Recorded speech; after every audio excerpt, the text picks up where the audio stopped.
So what's up guys? Welcome back again dito sa On Point Sports News. At ngayon naman ay pag-usapan natin itong naging feud na naman ni Dillon the Villain Brooks at ni LeBron James dahil sa laro ng Los Angeles Lakers versus sa Phoenix Suns ay nanalo ang Lakers sa 116-114. Pero bago nanalo ang Lakers ay nagkaroon muna ng girian. Nagkapikunan muna itong si Brooks at si LeBron James, no? So matagal na ang feud ng dalawang ito mula po noong si Brooks ay nasa Memphis Grizzlies ay talagang asar na itong si LeBron kay Dillon Brooks. Maging nung siya ay nasa Rockets, ganun din. Hanggang dito ba naman sa Phoenix Suns ay asar pa rin itong si LeBron kay Dillon Brooks. Dahil bago nakuha ng Lakers ang panalo, ay tumira muna itong si Dillon Brooks upang makuha yung kalamangan kontra sa Lakers. At nakita naman sa replay kung ano ang ginawa ni LeBron James kay Dillon Brooks nung siya ay tumira ng 3-pointer.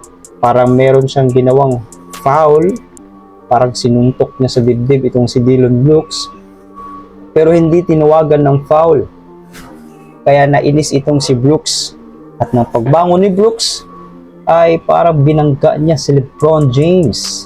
Kaya naman nakuha ni Dillon Brooks ang kanyang pangalawang technical foul at na-eject sa laro, no?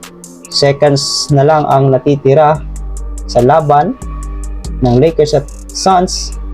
Lamang pa ang Suns ng 1 point, pero na-eject naman itong si Dillon Brooks. At nung bola na ng Lakers sa kanila ng possession ay na-foul ni Booker itong si LeBron James sa 3-pointer. Kaya nagkaroon ng free throw si LeBron James, at bagamat nasablay niya ang unang free throw ay naipasok naman niya ang dalawa, kaya nakuha ng Lakers ang panalo kontra sa Phoenix Suns.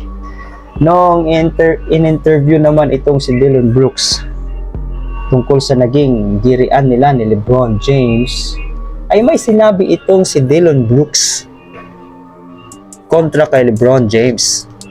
Ang sabi ni Brooks, si LeBron James daw ay social media junkie. Ibig sabihin nun ay parang addict masyado sa social media. Laging nagpo-post sa social media.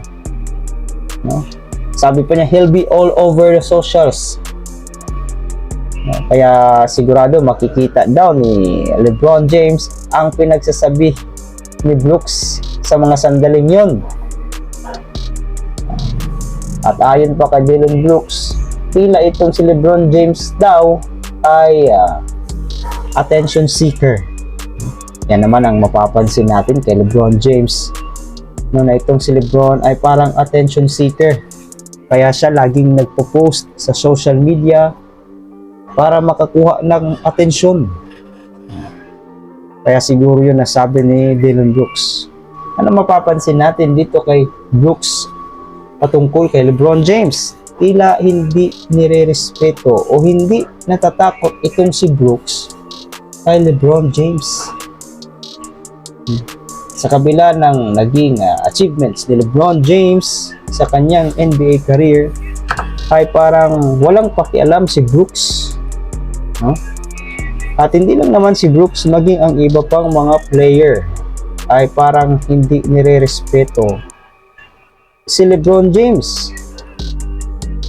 Siguro dahil yan sa pagiging masyadong attention seeker nitong si LeBron James. Yan ang kaibahan ni LeBron James at ni Michael Jordan, maging ni Kobe Bryant. Dahil itong si Kobe Bryant at si Michael Jordan ay well respected ng mga NBA players, maging ng mga media. no? Talagang kinatatakutan itong si Jordan at si Kobe Bryant. Ayaw nilang galitin itong si Jordan at si Kobe dahil kapag ginalit nila o trash talk nila itong si Jordan at Kobe, ay sigurado bibigyan sila ng 40 points plus, no? Tatalunin sila sa game. Pero itong si Brooks at yung iba pang mga player ay hindi natatakot kay LeBron James. Bakit kaya? Ano kaya ang sa palagay nyo? Paki-comment dyan sa baba. Kung bakit ganyan ang trato ng mga NBA players ngayon kay LeBron James, bagamat isa siya sa mga sinasabing GOAT ng NBA. Yan lang muna sa ating video ngayon, at kung gusto nyo pa ng ganito pa mga sports balita, ay patuloy na i-subscribe at subaybayan ang On Point Sports News. Peace!